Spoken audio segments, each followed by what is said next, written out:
Owning Your Spirituality with Dr. Jennifer Finlayson-Fife. Welcome to this special edition of Latter-day Life Coaches. I am excited to add this element to our podcast lineup. Each episode of Latter-day Life Coaches is a conversation between myself and a life coach that's listed on the Latter-day Saint Life Coach directory. The guests on these special edition episodes are not life coaches, but they offer us tremendous new perspectives that can help us shift some of our beliefs that keep us from having the life we want to have. I can't wait for you to hear the conversation that I'm going to share with you today. In today's special edition episode, I am talking with Dr. Jennifer Finlayson-Fife, who is an LDS sex therapist. A few years back, I had the opportunity to go to one of her retreats and found it so fascinating on many levels. But one of the things that I left there surprisingly with was a greater understanding of what it meant to own my own spirituality. Some of the things that I heard her talk about at this retreat, on some regards, seemed a little bit contrary to the religious beliefs that I had grown up believing in our culture. The interesting thing was that I didn't feel threatened by them or challenged by them. Even though they did seem contrary, they didn't feel wrong. And in fact, they felt right in some way. So this observation left me with the desire to ask a few more questions and look a little bit deeper into my own spirituality. It took me down a path where I have landed today, and I am so grateful for where I am. So let's get right to it. I'm going to let you just jump in right here into the middle of the conversation that was already going with me and Dr. Jennifer Finlayson-Fife. I went to an in-person retreat. One of the things I distinctly remember you talking about was being in alignment with yourself and following your own internal compass rather than relying on somebody else to tell me what I should or shouldn't do. Those aren't your exact words, but that's kind of how that was my takeaway. Definitely. I think we've been taught our whole lives really to seek personal revelation. That's a big part of our doctrine and our beliefs. And yet there seems to be this disconnect at times about that. We don't want to trust ourselves and we just want someone to tell us what we should do. So I would love to talk to you a little bit more about that and get your take on that. Why do you think that is? Why do you think we have such a hard time trusting ourselves? And why do we look to other people so much to get answers? Well, the first thing I would say about it is that it's developmental. So it's not that, something is going wrong per se. It's that it's the first step in a relational, spiritual developmental path. So when we first start out in life, the only way to have a sense of self, the only way to have a morality is to reference what other people are telling you about what is right and wrong. You need it. You can't exist without it. And the primary driver in your early development is your own safety. So I want to obey this rule so I don't get in trouble. So mom's not mad at me, so that I don't get hurt. You're trying to manage your sense of your moral reference point is your own sense of self and your personal safety. It's the only one you can kind of have at that point because you just haven't developed enough to start considering more your actual impact on other people, the morality of your choices. That's a higher level of development. So we start there. And so it's got a deep reference to other people, how they feel about us, what they want from us. Even if you're rebelling against that, it's still in reference to other people. Does that make sense? That you're still like disobeying somebody's rule, but you're still thinking very much about what someone else wants from you. When you get at a higher level of development, which the earliest it can be is around age 7 or 8, which is when we get baptized, then you start to have more of a relational reference point. You start thinking about what's the impact I have on others? What's my responsibility to other people? What are the consequences of my choices? But it's still very much linked to validation and approval and what makes me belong to this group. So you have a different motivational system at that point, which is belonging. So like, what makes me be a legitimate part of this group? What makes me be okay? You're still referencing what people say about what it is to be male or female or good or bad. But it's helpful. You need it. You need that reference. You can't have an internal compass yet because you haven't had enough time kind of internalizing the mores and the understanding of the group around you to even understand what's true and what's real. So it's valuable. It's essential. What happens is people keep developing as they're transcending these in the sense that they are internalizing those frames. And so it's not like they're abandoning them. They're internalizing them as reference points as they grow into a deeper reference. So when you get to this kind of deeper self-reference, you're actually have passed through the other stages, learned from it. Now you have more capacity to have an honest and well-developed internal reference point that has come through that earlier development. But now it's not as dependent on other people to tell you what's okay and what isn't okay. You're not so dependent on other people telling you you are all right, you know? And so then you're freer to think for yourself, what do I think about this idea? How does it relate to my life? Is it goodness in my life? Who am I as a child of God? What is true for me to be doing? So when you're saying like the things I was saying in the retreat or in the online course were like a challenge in some ways, but still felt true. The way I think about what you're saying is that it's kind of moving you from an earlier frame into a more developed frame. It's more like letter of the law into spirit of the law. So it's like, it's kind of challenging a way of thinking, but it's also opening something up in a way that I need it opened up, or something that feels like it's pushing me to function at a different level, but it's truer. It's not like dismissive of the earlier frame, but it's expanding it into something stronger and wiser. That makes total sense to me, because I guess the way I would describe some of that shift that I have experienced is that as I have started asking those questions and seeking for my own personal opinions and perspective on things, I have felt this sense of coming home a little bit more than I ever have before. And I would have probably at a younger age in my life never felt that I needed more. It felt comfortable I felt comfortable in my faith. I felt like I had faith. But then as I have really started asking some questions and trying to fit it into the frame that I have now, it feels so much more true and like a choice, like I'm choosing to believe rather than just believing at some point. It's like, I think what you're saying is it's like a deeper expression of who you are. You have deeper ownership of it, deeper responsibility for yourself as a moral being, as an actor in the world. And so it's like more deeply true to yourself, while also more moral and having kind of more wisdom in it. So it makes sense what you're saying, that at an earlier stage where you were fit well enough. Then often as you grow in experience, it starts to not fit well enough, and something more expansive or truer or more spiritually developed is needed. And so, we talk a lot in church, but sometimes we don't believe it, I think, which is line upon line, or that you continue to receive revelation and understand God more as you live life. And I think a lot of times we have a very limited idea of what that means. But that you start to, through the way you live, understand more what truth is, what goodness is, what it means for you personally. And I think sometimes while we have this developmental process, sometimes we look for the weaker way to do things while calling it good. So when we need to be expanding ourselves or pressuring ourselves to take deeper responsibility for who we are and for what we believe and for our moral choices, we'll hide in the obedience frame as a way of not taking responsibility.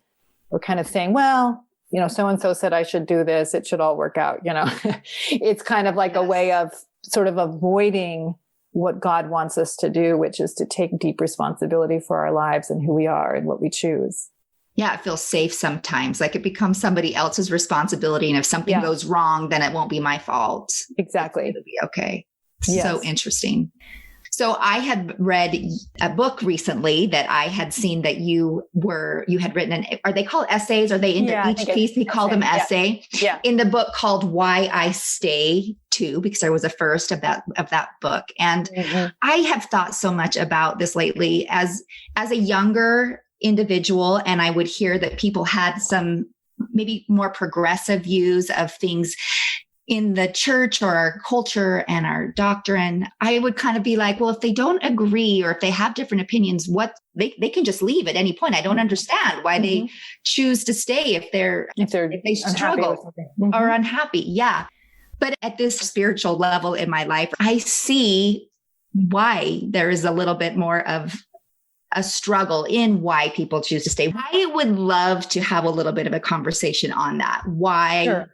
Why you stay. And I know it's different for everybody. And I have gone through some of my own faith journey where I have decided that this is where I choose to stay as well. And I love to hear this conversation because I think it's one that is pretty rampant right now. Why should I even stay? So what are your thoughts there? Sure. Well, I'll speak to my experience because I think, everybody has different experiences and it has different meaning for them. But, the church, I grew up in Vermont in a very small branch. My parents were deeply involved in the ward. So was I, meaning because like primary was at our house, for example. And we literally helped build the chapel, right? Okay. So we were canning food. We had a big garden and my dad was my mom and dad were both in leadership positions all the time. So it was, and then I had no extended family because they were all out in Idaho, in Utah. I had 100 cousins, but I'd never met any of them because, we were in Vermont. So the church was literally like my extended family. And they were the people that looked after me and cared for me. I'd sometimes tell a story of when my mom was, I might have even wrote it in that essay. I can't remember, but my mom was back in Idaho visiting her family and I got sick. And my dad was working, he's a professor. And so I was at home alone in 7th grade and my mom's visiting teacher had called looking for her and figured out that I was home sick and just came and brought me to her house and took care of me. And I was seriously sick, very hard to do anything for myself sick. And so just that level of community caring for me. And then it's in the church that I learned about a God in heaven who loves me, that I learned about Jesus Christ, that I learned principles of eternal progression and mattering and belonging. And so it's my spiritual home right now. It's my family. It's my group. It's the people that love me. It's the people I love.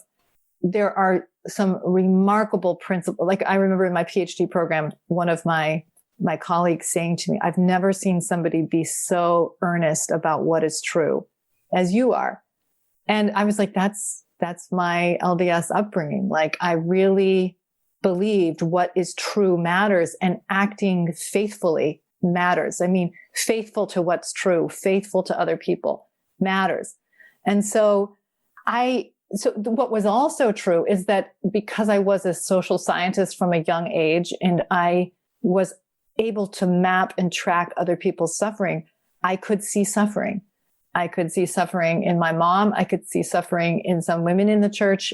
I could see unhappiness in people's marriages.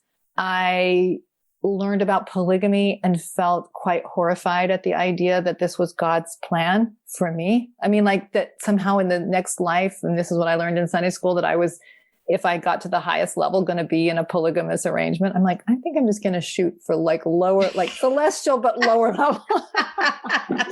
I'm that sounds like hell to me to be in that. Okay. So I was wrestling with God at a young age. I felt loved and cared for, but I also questioned, do I somehow have secondary status here? And is that true?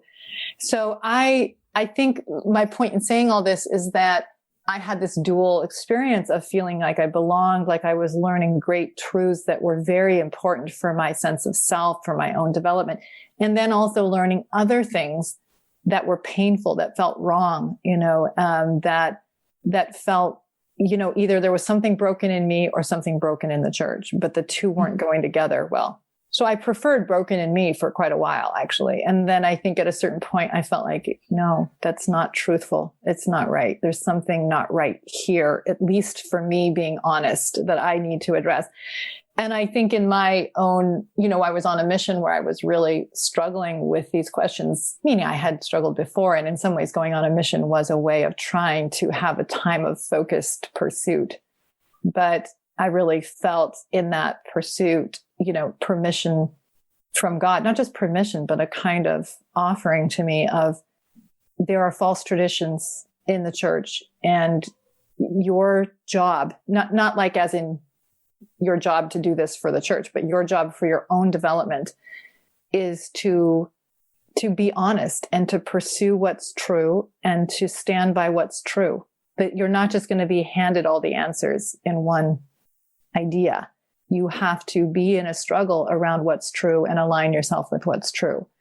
So I really knew that's what God was saying to me, but I was too afraid of it. So I stepped away from that because I didn't want to lose the validation of other people.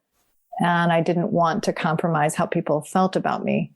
But for me, it was like, this is my home and I don't want to go anywhere, but I have to start to say honestly what I think is good and what I think is less than good. And so that's how I am where I am today. It's like I care about my brothers and sisters in the church, and I want people to be able to have a meaningful spirituality, but sexuality and intimacy and joy in their lives now, not in the next life, like now. Yeah. And the world's imperfect. I'm not trying to pretend that like all the answers are easy to have, but that there is more truth for us to have, even in our own theology, if we can open ourselves up to it. So for you, I'm hearing you say kind of exactly what we talked about in the beginning, just really aligning with your own self, being in tune and following your own internal compass rather than seeking outside. So my other question here then is, and this is something that I found myself grappling with a little bit, is that the idea of truth. Like, how do we even know truth? We can't, I remember just battling, like, there's just no way for me to even to know 100% whether something is true or not. That becomes, for me, that's where faith comes in. At this point in my life, I am practicing true faith because I am just choosing that I want to believe that this is true. But what are your thoughts on that? Yeah, well, I mean, I agree with you. I assume that there are many things that I believe right now that are simply false. I mean, there's just no question. That's true for all of us. We can't escape that as human beings, is that on some level we are buying into ideas, including ideas around nutrition, or like things that we now currently as a society believe are absolutely true, that 100 years from now we'll be like, can you believe people thought that back then? I mean, that's just going to be the way things are.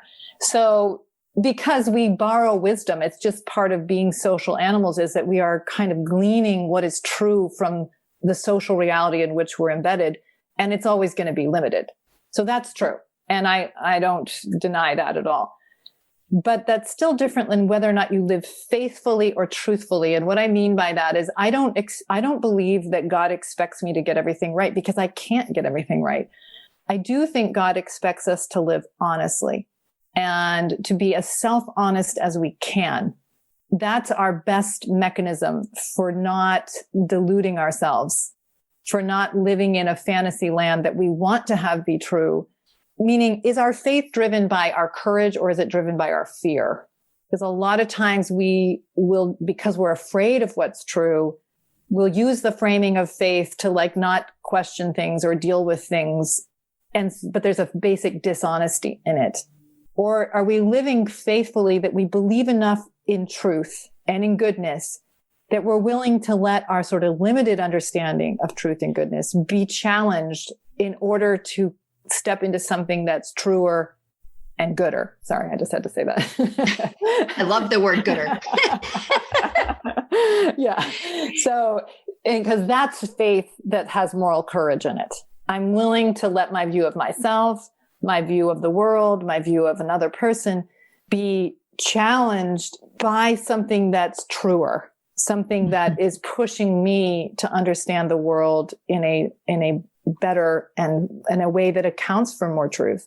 So we have to be careful of this in ourselves, because our fear is often driving us much more than our courage. And so while we can't ever know 100% what's true, we can decide if our fear runs us or if our courage runs us.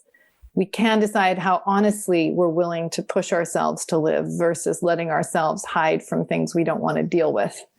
Yeah, I think that is so valuable. I think we we have had a tendency as a culture to come from a fear perspective. Like we make choices based upon what the consequence might be if I don't choose to do this. And, but I think that takes it one step further, even is not letting fear be in charge when we are trying to gain a new perspective on something. And rather than just believing what we've always believed, we can be open to believing something new and thinking that there might be something even more or better out there. And I loved how you compared it to, or how you just said, I believe things right now that I know are not true.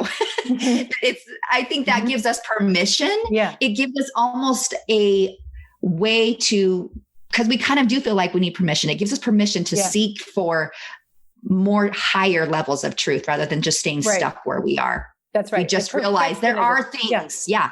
Right. Perfectionism is fear-based. But if you see it as like, I'm in a developmental process, the process of becoming more godly, which is part of our faith, is that you're out there choosing, using your agency, but you're going to make mistakes. There's no other way to develop than to be out there asserting choices. Now, the more honestly you assert those, the more you're really trying to do what's right, the better that it's going to go, right? I don't mean just you're out doing whatever, because you can pay a big price for that. But even when you're bringing your best, it still might not be good enough. It still might be limited. It still might be off. And that hurts, and it's costly, and it hurts to learn life's lessons sometimes. But if you let life teach you, then you can self-correct and you can become better. And so that's why we need agency. That's the only way we can develop. Perfectionism is fear-driven, and it's not righteous to use that. It's not good.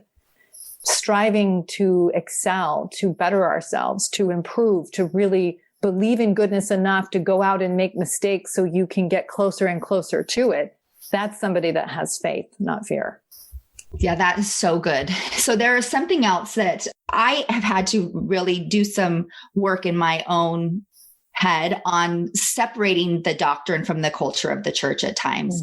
And some of what I heard you saying about the reasons why you stay really do have to do with the culture of the church and not necessarily the doctrine. The culture of the church would be more the people and the actions that carry out, like your mother's, we call it ministering sister now, ministering sister coming over. And that is obviously it's culture, but it's doctrine in some way too. Talk to me about separating culture and doctrine. And because I think sometimes we do have to do that. And sometimes it also feels good to bring them together. Yeah. Well, that's kind of interesting. I'd not thought of it that way, but yes, it's like the people themselves. Like, this is my group. This is my people. I mean, and it's like, these are the people that I know and love. So I don't want to go anywhere because they're my people. So that is kind of culture. But I think it's also another piece, which is it's in this group that I've learned great truths as well. Yes. That I have learned these ideas, like that do what is right, that the truth sets you free, that God is love, that God loves you. There's this being there are parents in heaven who care about you. I mean, that helped me so much as a growing adolescent who was insecure, who had Coke bottle glasses and really big hair with a permanent wave in it and a scrawny body and no clothes because my family had no money. I was, everybody's awkward in 7th grade. I was like super awkward. Okay. But to just be like, at least God loves me. Okay. That helped a lot. Okay. It really did. But sometimes I thought that was the only being that loved me. So it was the group, it was the culture, but it was also these ideas that really anchored my life. And so when I sort of had enough courage and maybe permission even from in my relationship with God to let what was false be false and stop trying to make it true, because I felt like I was living dishonestly. That was what was really bothering me, is I felt like I was trying too hard to make it somehow right that men lead women. And I was trying too hard to make, back then we would say gay and lesbian issues, like, be wrong, because I had a cousin who was gay and he was a good human being and I couldn't make it fit. Even though I wanted to preserve my ideology, it felt dishonest to say he was somehow broken. Right. And so I was thinking, like, how do I live honestly? So I think that I could believe it was really my LDS upbringing that was telling me that the truth mattered and that it could withstand culture. So that was also what was guiding my moral courage, was these ideas that I had learned in church and resonated with me. Now, what I think is true is that the church culture, often the people, right, because we're all immature on some level, are promoting some of the worst bits. Okay, like that is to say, they're doing fear-based chastity lessons, and they're, scaring the bejeebers out of people about their sexuality, and they're making issues like, the word of wisdom and focusing on the letter of the law rather than the spirit of the law. We just do that kind of stuff easily. That's also often a function of where the person teaching that lesson is operating from in their own life. So we have an amazing theology that allows for very high levels of spiritual development, actually, in terms of that spectrum of development. This ever-growing evolution into godliness, not like these obedient automatons, but more that you are growing in wisdom to become godly yourself. That marriage is a driving mechanism of development. I couldn't agree more with that. That embodiment is good, right? That sexuality as a function of that embodiment is a driver in our spiritual and relational development. That love and truth lead the way, that they are the anchoring ideas. So, a lot of times when people are rejecting other people in the name of their faith, they're going against true Christianity. They're going against the gospel, because love is more important than the ideology. Love leads you into greater truth.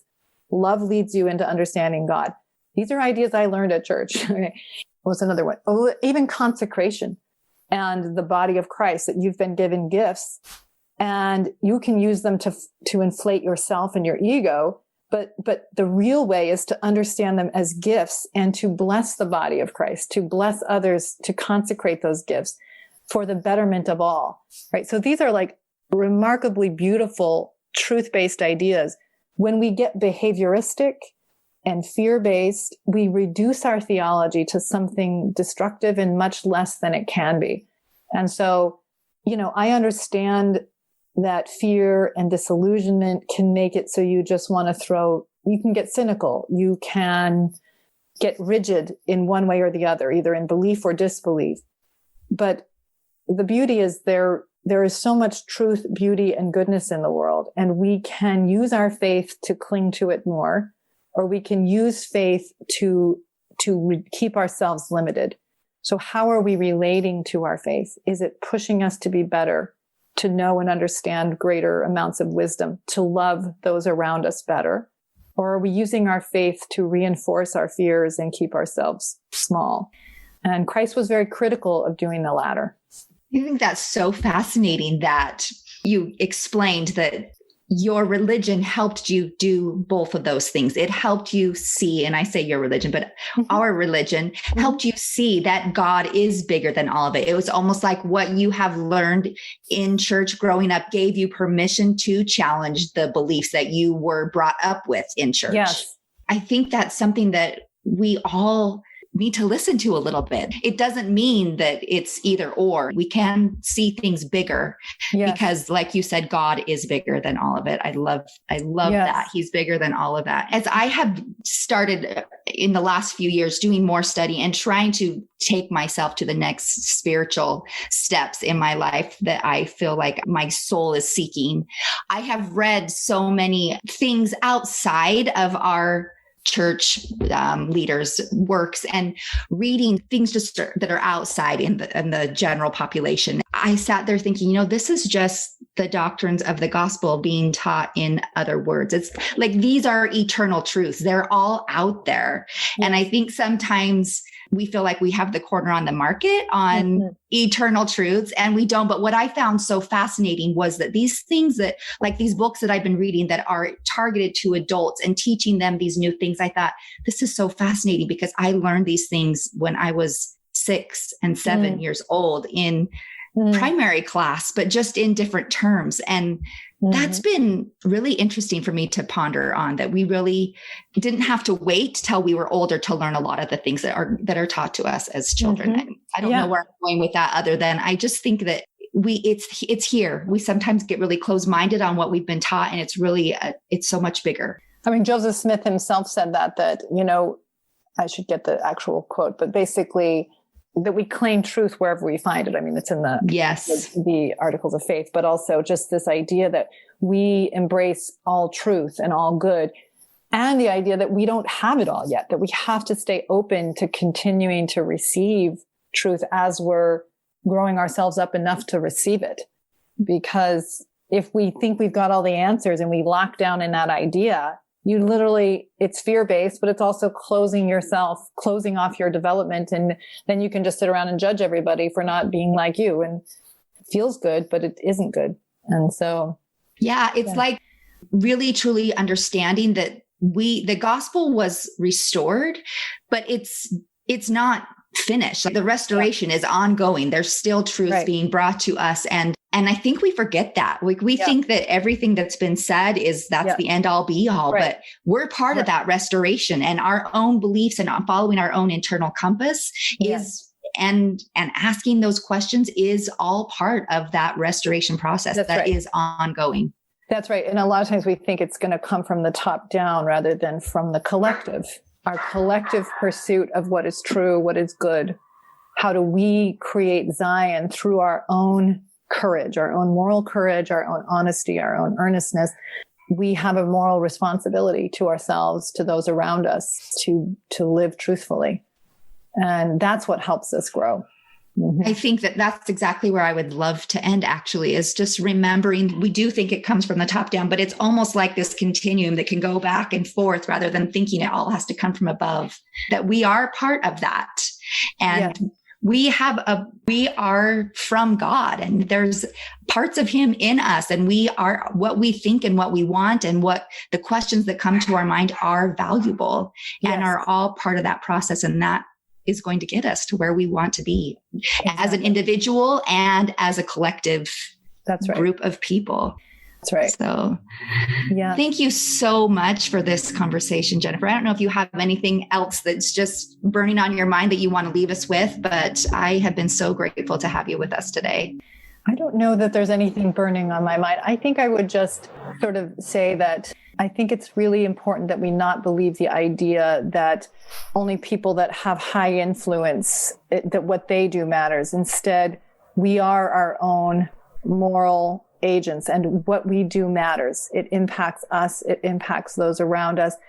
It impacts how truthfully and joyfully we're capable of living. So to your point, like, don't disregard the importance of your own agency and your own choosing in impacting yourself and those around you. So important. Thank you so much. I really appreciate it. Thanks for having me. Hey, we just wanted to thank you for spending part of your day here with us at Latter-day Life Coaches and being part of this conversation. Share this with your friends so that you can have a conversation with them on this topic as well. And as always, subscribe so you don't miss a single episode. Have a good one, my friends.